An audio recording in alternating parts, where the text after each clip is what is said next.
400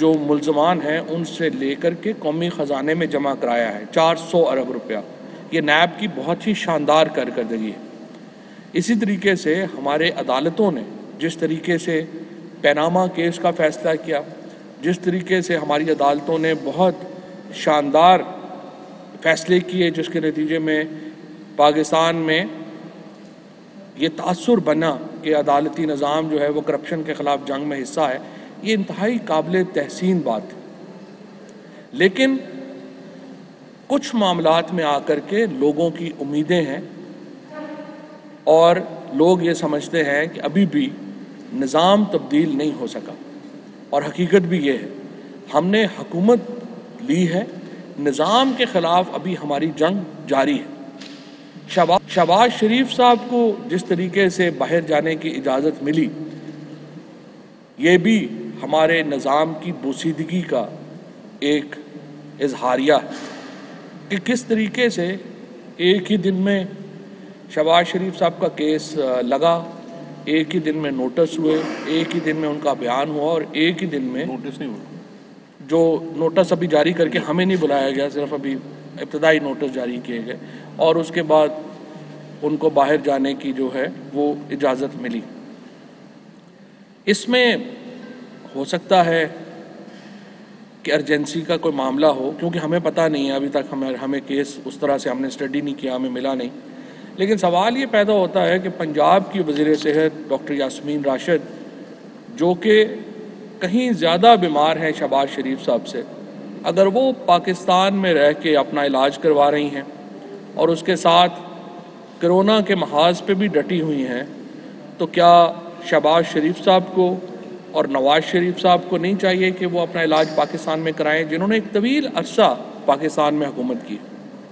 اسی طریقے سے کیا ان کے بچوں نے جو بزنسز کیے ہیں، کیا ان کا فرض نہیں بنتا کہ وہ پاکستان آئیں اور عدالتوں کا سامنا کریں؟ اب مسئلہ یہاں پہ یہ ہے کہ شہباز شریف صاحب کو باہر جانے کی اجازت دینے کا مطلب یہ ہوگا کہ ہم ان ہزاروں قیدیوں کے حقوق کو ایک طرف رکھ دیں، ہم ان کو بھول جائیں، پاکستان کے اندر جو کلاس سسٹم ہے اس کو ہم اکنالج کر لیں، اور شہباز شریف صاحب کو ہم باہر جانے دیں، جبکہ باقی تمام قیدی جو ہیں ان کو یہ حق حاصل نہیں ہے کہ وہ جیل سے باہر بھی علاج کرا سکیں. یہاں پہ جس طریقے سے یہاں یہ باہر آئے ہیں، اس سے یہ تاثر پیدا ہوتا ہے کہ بڑے لوگ اس جالے کو توڑ کے باہر نکل رہے ہیں، اور چھوٹی چھوٹی مکھیاں اس جالے میں پھنستی اور دھنستی جا رہی ہیں. اس سے ہماری معاشرہ تباہ و برباد ہو جائے گا، اس سے ہماری سوسائٹی کو شدید نقصان پہنچے گا، جہاں پہ عام آدمی یہ سمجھے گا کہ یہاں پہ بڑے لوگوں کے لیے اور قانون ہے اور چھوٹے لوگوں کے لیے اور قانون ہے. ہمیں عدالتی فیصلوں کا بہت احترام ہے، اور ہم نے اب تک تمام عدالتی فیصلوں کو مکمل طور پر عمل درآمد کیا ہے، لیکن اس فیصلے کے حوالے سے ہمارے تمام قانونی آپشنز موجود ہیں. اور یہ جو اپیلیں، جس کی ابھی شہزاد آپ کو پوری ڈیٹیل بھی دیں گے کہ کس طریقے سے اس کے جو قانونی معاملات ہیں ان کو کیسے آگے لے کر کے جانا ہے، وہ ہمارا حق ہے کہ ہم اپنی اپیل کا قانونی حق جو ہے وہ استعمال کریں. سوال یہ ہے کہ شہباز شریف صاحب کی کیسے گارنٹی قبول کی جائے جبکہ وہ ایک دوسرے مفرور کی گارنٹی کو پورا نہیں کر سکے. جب وہ نواز شریف کی گارنٹی دے رہے تھے تو اس وقت ہمیں تو امید یہ تھی کہ نیب اور کورٹ انہیں بلا کے یہ پوچھے گا کہ آپ نے تو نواز شریف کی گارنٹی دی تھی، وہ واپس لے کے ان کو آپ نے آنا تھا، وہ کہاں گئے؟ چاہے جائے گا کہ شہباز شریف ہی کو موقع دے دیا جائے کہ وہ ملک سے فرار ہو جائیں. اور اب تو یہ بیانیہ صرف حکومت کا نہیں ہے، خود اپوزیشن میں بھی اگر آپ دیکھیں تو آصف زرداری صاحب نے مریم بی بی کو یہ کہا تھا کہ پہلے اگر آپ تحریک چلانا چاہتے ہیں تو نواز شریف صاحب کو وطن واپس لائیں. خود اپوزیشن بھی یہ سمجھتی ہے کہ نواز شریف جو ہیں وہ مفرور ہے. اس سے پہلے شہباز شریف صاحب نے کہا کہ میری کمر میں درد ہے اور وہ لندن گئے، اور پھر آپ نے اور ہم نے دیکھا ان کی جو ویڈیوز آئیں وہ تو سڑکوں پہ دوڑتے پھر رہے تھے، کوئی مسئلہ نہیں تھا. اب اس کیس کی جو اہمیت ہے اور اس کی جو لیگل اور ٹیکنیکل اہمیت ہے اس کے اوپر میں ریکویسٹ کروں گا شہزاد اکبر صاحب سے کہ وہ اس کے اوپر تفصیل سے روشنی ڈالیں. ہمارا موقف بڑا واضح ہے. ہم کہتے ہیں کہ قانون جو ہے وہ برابر ہونا چاہیے نواز شریف فیملی کے لیے بھی اور عام لوگوں کے لیے بھی, اور چھوٹے چوروں کو بھی جو حقوق وہی ملنے چاہیے جو اس طرح کے بڑے چوروں کو حقوق حاصل ہیں. نظام کے خلاف ہماری جدوجہد جاری رہے گی, اور اس طرح میں نے عرض کیا یہ جدوجہد صرف عمران خان کی نہیں ہے, ہمارے پورے معاشرے کی ہے, اور ہر ادارے کو اس میں اپنا کردار ادا کرنا چاہیے. شہزاد جی السلام علیکم. دو چیزیں ہیں جس میں آپ سے مختصراً بات کرنا چاہتا ہوں, اور کچھ اس میں کلیریفیکیشن بھی ضروری ہے. ویسے تو اس طرح کے عدالتی حکم جتنے بھی ہوتے ہیں ان کا معاملہ عدالت میں ہی اس کو چیلنج کیا جانا ہے, اور اس کا ایک پروسیس بھی ہے, بیکاز وہ لاسٹ ورکنگ ڈے پہ تھا, اور اب نیکسٹ ورکنگ ڈے پہ جو بھی حکومتی قانونی لایا عمل ہوگا وہ فورس میں آئے گا. لیکن آج آپ لوگوں سے بات کرنا اور ان تمام چیزوں کے اوپر روشنی ڈالنے کی سب سے بنیادی وجہ, اور یہ میں بالکل شروع میں کہنا چاہتا ہوں, اس کی بنیادی وجہ ہمارے اپوزیشن میں جو مسلم لیگ نون کے کچھ لوگ ہیں جو کل سے 2-4 دنوں سے اور اگلے آنے والے دنوں کی بھی میں آپ کو پیشن گوئی کر رہا ہوں کہ انہوں نے بار بار یہ چیزیں دہرانی ہیں, اور جس طرح سے میں یہ سمجھتا ہوں کہ وہ عدالت کو مسلیڈ کرتے ہیں وہ عوام کو بھی گمراہ کرنے کی کوشش کر رہے ہیں اور کریں گے. اس لیے یہ جو کچھ چیزیں فیکچول آپ کے سامنے رکھنا, اور اس میں ذرا برابر بھی میرا اوپینین شامل نہیں ہے, وہ بڑا ضروری ہے. سب سے پہلے آ جاتے ہیں جو شہباز شریف کے صاحب کے باہر جانے کا معاملہ ہے. اس کی جو سیاق و سباق اور ساری بیک گراؤنڈ کی تو آپ کو فواد صاحب نے بڑی تفصیل سے بات کر دی ہے. اب ایک ہی دن میں جب وہ فیصلہ آیا تو اس وقت جب کورٹ میں ہیئرنگ ہوئی, ہم یہ سمجھتے ہیں کہ انہوں نے عدالت کو پراپرلی اسسٹ نہیں کیا. چاہے آپ پٹیشنر ہوں یا رسپونڈنٹ ہوں, دونوں طرف کے وکلاء کے اوپر اور ہر پٹیشنر کے اوپر لازم ہوتا ہے کہ عدالت کو صحیح فیکٹس بتائیں اور ان کو صحیح طرح سے اسسٹ کریں. اب جو اس وقت حکم لے کے یہ صبح سویرے پہنچے تھے وہ بلیک لسٹ سے متعلقہ ایک حکم تھا, اور میں آپ کو وہ اس حکم کا جو آپریٹو پیرا ہے وہ پڑھ کے سنا دیتا ہوں. اس میں لکھا ہے, keeping in view the past conduct and travel history the fact that name of the petitioner is not in the exit control list at the moment, the name of petitioner in black list if already placed will not stop the petitioner from one time visit to UK. آگے date لکھی ہوئی ہے. اب عرض یہ ہے کہ جو عدالتی حکم ہے وہ لیٹر اینڈ اسپرٹ میں تو بلیک لسٹ کا ہے. مختلف تحقیقاتی اداروں نے مختلف کیسز کے اندر ان کا نام PNIL ایک لسٹ ہے جو کل ان کی میں حیرت ہوتی ہے کہ ذاتی ملازموں کو وکیل کے طور پہ پیش کر دیتے ہیں. وہ ایک عطا تارڑ صاحب ہیں جو ان کے PSO تھے, وہاں سے اٹھ کے آپ اپنے آپ کو کہتے ہیں میں وکیل ہوں. پتہ نہیں مجھے تو کیسے وہ وکیل ہیں. وہ انہوں نے کل PNIL کا ایک نیا پتہ نہیں نام بتایا تھا, person not in the list. میں اس پہ بڑا حیران ہو رہا تھا کہ اگر یہ لیگل اسسٹنس مل رہی ہے, یہ پروویژنل نیشنل آئیڈینٹیفیکیشن لسٹ ہے. یہ سپریم کورٹ آف پاکستان کے اس کے اوپر بھی ڈیلیبریشنز ہو چکی ہیں, اس کی باقاعدہ SOPs بنی ہوئی ہیں. تو یہ وہ لسٹ ہے. ان کا جو ECL میں نام ڈالنا, چونکہ یہ پہلے جیل میں تھے تو, اور پرانے کیسز میں جب ان کا ECL کے اوپر نام تھا تو اس سے نکالا جا چکا تھا عدالتی حکم سے. نئی ریکویسٹ جو ہے وہ ان پروسیس ہے. لاسٹ ورکنگ ڈے کے اوپر جب یہ آرڈر آیا تو وہ بلیک لسٹ سے متعلقہ تھا. اب یہ چونکہ اس کے اندر جو ایشوز ریز ہوئے ہیں, جو کچھ کلیریفیکیشنز ہیں, اس کو لے کے حکومت اس کی اپیل کرے گی اس آرڈر کے خلاف, اور پھر اس کے بعد دیکھا جائے گا کہ کیا ہے, کہ نیکسٹ اس میں اسٹیپ کیا ہونا ہے.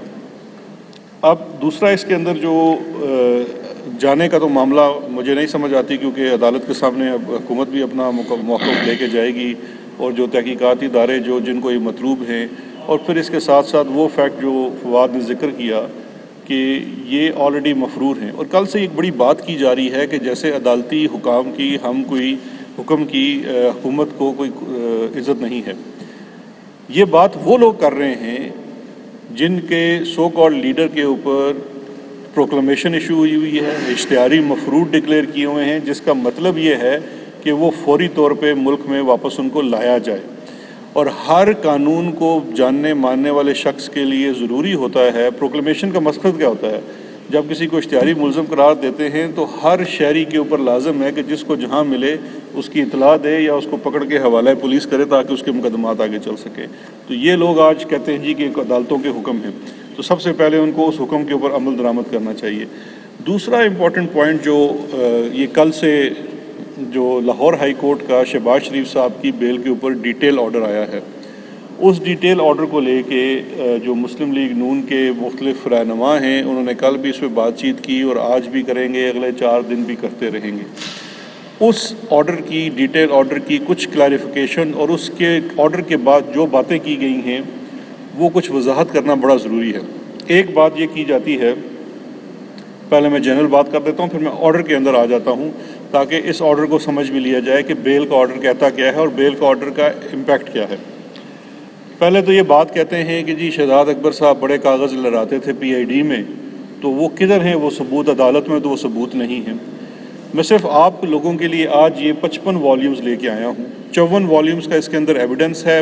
فرسٹ والیوم اس کا ریفرنس اور انویسٹیگیشن رپورٹ ہے، یہ آپ کے سامنے موجود ہے. یہ اکاؤنٹیبلٹی کورٹ لاہور میں یہ ایویڈنس ہے جس میں سے آئی تھنک اس وقت 12 یا 13 گواہ ہو چکے ہیں اور عید کے فوراً بعد ٹرائل آگے چلے گا اور 100 کے زائد اس کے اندر گواہان ہیں، کیونکہ اس کیس کے اندر کافی زیادہ ڈاکومنٹری ایویڈنس ہے جو سارے کا سارا پروڈیوس ہونا ہے عدالت میں. تو سب سے پہلے یہ جو قوم کو گمراہ کرنے کی کوشش کرنا ہے کہ کہاں ہے وہ ثبوت، تو یہ جناب عالی یہ ہیں وہ آپ کے ذرائع جو آپ تو بتانے سے قاصر ہیں، لیکن یہ سارے کا سارا ڈاکومنٹری ایویڈنس اس کا منہ بولتا ثبوت ہے. یہ ڈاکومنٹری ایویڈنس کو میں نے بیٹھ کے نہیں بنایا، نیب کے کسی افسر نے بیٹھ کے نہیں بنایا، ڈاکومنٹری ایویڈنس ہے، ٹرانزیکشنز ہیں، بینکنگ ڈیٹیل.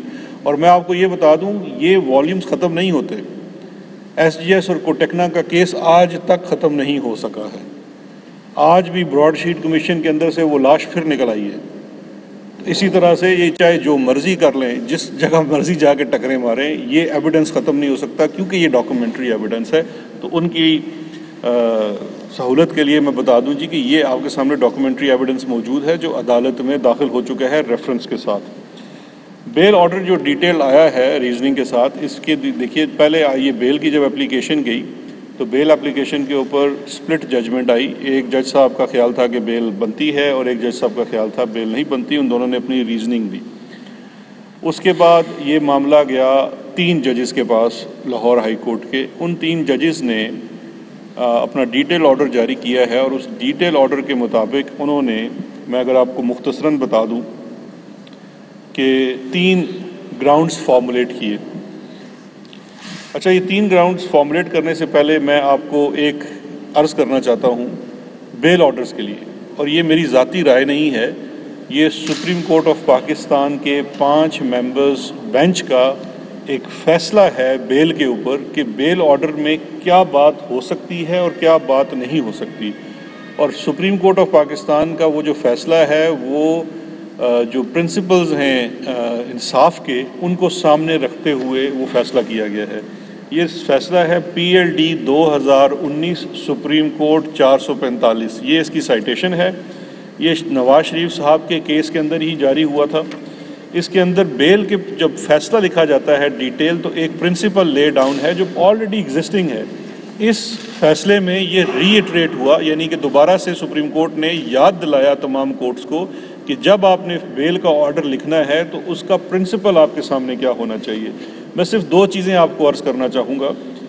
ایک انہوں نے، اور یہ نیب کے ہی کیس کا ہے، اس میں انہوں نے لکھا کہ جو ججمنٹس ہیں ہائی کورٹ کی، court deprecated the practice of writing lengthy judgments in bail matters and observe that instead of adhering to the guidelines issued and recommendations made by the Supreme Court in case of Muhammad Shakil versus the state regarding shorter format of the order to be passed in matters in bail, High Court impugned judgment relating to bail upon suspension of sentence spanned over 41 pages.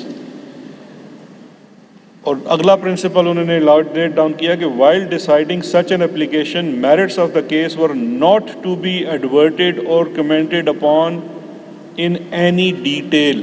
کہ جب آپ بیل کا فیصلہ لکھتے ہیں تو case کی evidence کے اوپر، چونکہ آپ بیل کا فیصلہ لکھ رہے ہیں، ایویڈنس کے اوپر چاہے اس کے حق میں ہو یا اس کے خلاف ہو، آپ کامنٹ نہیں کر سکتے بیکاز وہ اپلیکیبل نہیں ہوتی، وہ پریجوڈیشل ہو جاتی ہے یا پروسیکیوشن کے کیس کے خلاف یا ڈیفینس کے کیس کے خلاف، دونوں صورتوں میں آپ نے نہیں کرنا. اور یہ ایک لیڈ ڈاؤن پرنسپل ہے، گائیڈ لائن ہے بیل آرڈرز کا کیا. اور یہ چونکہ 41 صفحوں کا ایک بیل آرڈر لکھا گیا تھا، اس کو ڈٹر کرنے کے لیے سپریم کورٹ نے یہ گائیڈ لائنز دی. یہ آرڈر بھی 40 صفحوں کا ہے which is again a challengeable. This is a ground for appeal. ہم آپ کو بتا رہے ہیں کہ پہلی گراؤنڈ اس آرڈر کے لیے یہ گراؤنڈ ہے. اس کے بعد اب بیل آرڈر پہ آ جائیے تو بیل آرڈر کے اندر 3 چیزوں پہ انہوں نے ان کو پوائنٹس کیے کہ جی چونکہ یہ ایک ریفری بینچ تھا جس کے پاس میٹر آیا، 3 انہوں نے کہا ہم نے کوشچنز فریم کیے. پہلا یہ تھا کہ کیا فیکٹس اور میرٹس کے اوپر بیل ہو سکتی ہے. دوسرا پوائنٹ یہ تھا کہ کیا میڈیکل گراؤنڈ اس کیس میں ہے جس پہ بیل ہو سکتی ہے. اور تیسرا گراؤنڈ تھا ڈیلے ان ٹرائل، کیا اس کے اوپر بیل ہو سکتی ہے. اس کے اوپر اس ہائی کورٹ کے جو ڈیٹیل فیصلے کے اندر انہوں نے بی اور سی جو پوائنٹ ہے، یعنی کہ میڈیکل گراؤنڈ اور ڈیلے ان ٹرائل جو ہے یعنی کہ ٹرائل کی طوالت ہے، اس کے اوپر اسجد گورال صاحب کے فیصلے سے ایگری کیا تینوں ججز نے. یعنی کہ 4 ججز نے یہ کہہ دیا کہ نہ ہی اس کیس میں کوئی میڈیکل گراؤنڈ ہے. اور یہ بڑا امپورٹنٹ پوائنٹ ہے سمجھنے کے لیے کہ اس کیس میں نہ ہی کوئی میڈیکل گراؤنڈ ہے اور نہ ہی مقدمے کی جو طوالت ہے اس کی وجہ سے بیل ہونی چاہیے. اب یہاں 2 سوال پیدا ہوتے ہیں جو کہ آف کورس اپروپریٹ فورم ہے، اس میں اپیل ہونی چاہیے اور وہ اپیل کریں. پہلا یہ ہے کہ اگر میڈیکل گراؤنڈ نہیں ہے تو جو اب شہباز شریف کو انہوں نے سہولت لینے کی کوشش کی میڈیکل گراؤنڈ میں پاکستان سے باہر جانے کی، اور میڈیکل گراؤنڈ اور میڈیکل چیک اپ کے لیے ان کو اجازت دی گئی، تو یہ 2 فیصلوں میں کانٹراڈکشن آ گیا. اس لیے اس فیصلے میں اپیل ہونی چاہیے. اور وہ 4 ججز نے کہا کہ میڈیکل گراؤنڈ نہیں ہے. اب سنگل جج بینچ کہہ رہا ہے کہ یہ جا سکتے ہیں میڈیکل کے لیے. تو یہ کلیئر کانٹراڈکشن ہے، same accused and same similar matter. تو this is a first and very fair ground for appeal جس کو لے کے آگے جانا پڑے گا. دوسرا یہ کہا گیا کہ مقدمے میں طوالت کی وجہ سے بیل نہیں ہو سکتی. اچھا، چونکہ اس میں ہم اپیل کی بات کر رہے ہیں تو اپیل کے لیے یہ بھی گراؤنڈ بڑا ویلڈ ہے، کیونکہ اسی کیس میں جو دوسرے کو اکیوزڈ ہیں حمزہ شہباز، ان کو ہارڈ شپ اور مقدمے کی طوالت کی وجہ سے بیل دی گئی. سو یہ ایک اور کانٹراڈکشن ہے جس کے اوپر اپیل بنتی ہے. اب ہم آ جاتے ہیں اس کیس کے اندر انہوں نے جب باہر چلے جائیں گے تو اور یہ بھی بڑا امپورٹنٹ پوائنٹ ہے کہ جب اگر یہ ملک سے باہر چلے جاتے ہیں تو ایبسنس میں کسی اکیوز کے خلاف ٹرائل پروسیڈ نہیں کر سکتا. یہ باہر چلے جائیں گے تو باقی جو اس کیس کے اندر 14 ملزمان ہیں ان کا حق بھی مارا جاتا ہے کیونکہ ان کا مقدمہ چل نہیں سکے گا.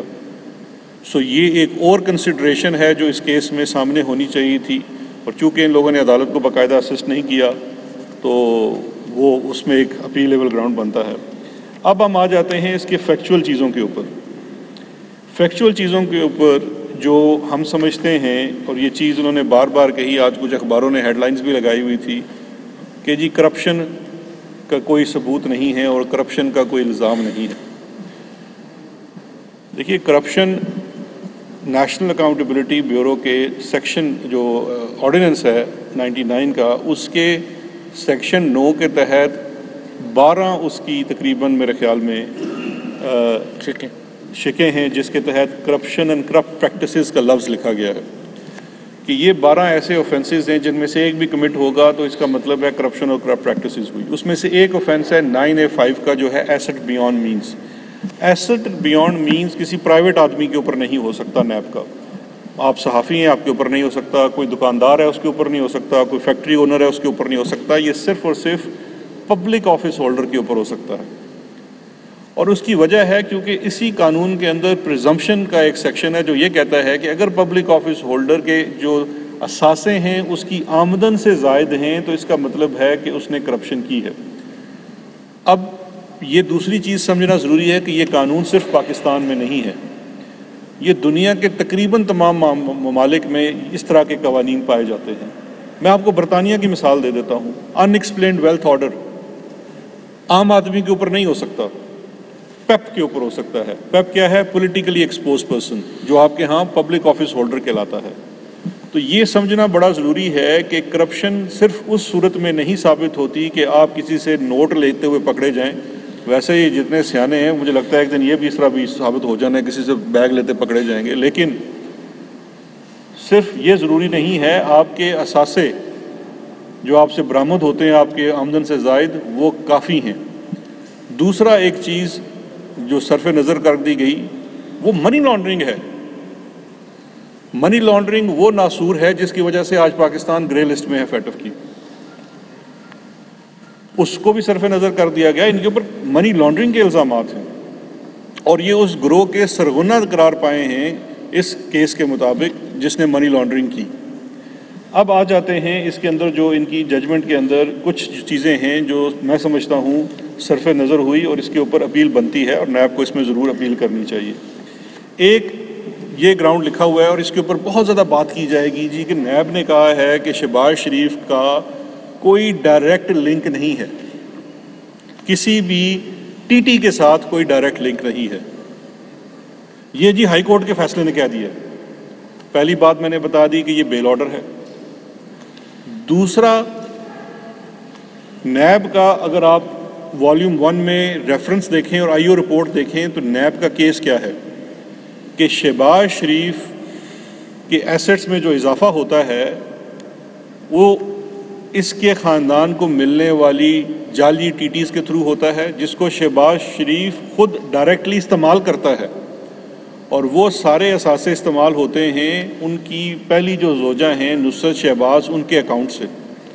اور کچھ ایسے انسیڈنٹس ہیں جو اس آرڈر میں نہیں لکھے گئے لیکن میں آپ کو ان کا حوالہ دینا بڑا ضروری سمجھتا ہوں کہ آئی او رپورٹ میں اور ان 55 والیومز میں اس کا ایویڈنس ہے جو کورٹ میں کچھ پروڈیوس ہو چکا ہے اور باقی پروڈیوس ہونا باقی ہے.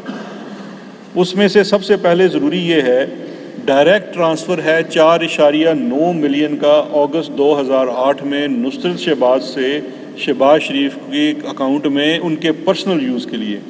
جو ٹوٹا لینڈ کروزر ہے شہباز شریف صاحب نے جو انہوں نے امپورٹ کی تھی اس کی ڈیوٹی پے کی، اور یہ صفحہ نمبر 150 ہے آئی او رپورٹ کا. صفحہ نمبر 150 ہے، اس کے اندر یہ واضح طور کے اوپر ڈیٹس کے ساتھ اور پوری چیز دی گئی ہے اور ساتھ اس کے ایویڈنس لگا ہوا ہے. معاملہ بڑا سمپل سا ہے، آپ اگر سمجھتے ہیں آپ فیصلہ کر لیجئے. دوسرے ملکوں میں جیوری ٹرائل ہوتا ہے جو فیکٹس کے اوپر فیصلہ کرتا ہے. میں آپ کو جیوری بنا دیتا ہوں. یہ کہتے ہیں شہباز شریف نے ڈائریکٹ پیسے وصول نہیں کیے اپنے اکاؤنٹ میں. کیا یہ ضروری ہے کہ اس کے اپنے اکاؤنٹ میں ڈائریکٹ آئے ہوں؟